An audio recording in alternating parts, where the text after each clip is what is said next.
2 Title IX complaints in 6 months at the University of Florida. In a First Coast News exclusive tonight, we've learned the most recent letter to UF came just 12 days ago. The question, though, is, are 2 complaints that close together unusual for a university of that size? Jeff Vallon joins us with more now on the investigation. Jeff? Well, Jeannie, so far UF is choosing not to comment, but I spoke with a local expert who says the smell coming from the university should be setting off some alarms. There's a lot of smoke over at UF.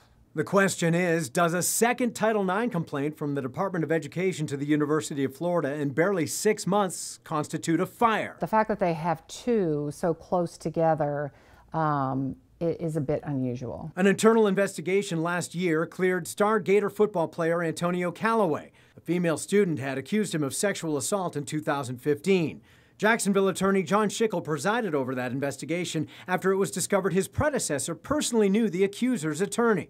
But Schickel himself is a UF alum and football program donor. Now, instead of going with a true neutral, the school instead went with somebody who is really associated not just with the university, which they were, but also with specifically the football program. Nancy Hogshead-Makar, whose Jacksonville-based organization Champion Women advocates for girls and women in sports, says that would never fly in the courts. Somebody with that much of a conflict of interest with University of Florida would have been disqualified as a judge. So why should they be admitted to be able to be an arbitrator? Hogshead-Makar says that's more than bad enough, but that UF has plenty of other Title IX issues on its plate. University of Florida is woefully out of compliance. They need to add about 150 athletes, female athletes, which is, depending on the type of sport that they pick, it's anywhere between 3 and 8 teams that they need to add. Not to mention a $1.5 million scholarship disparity.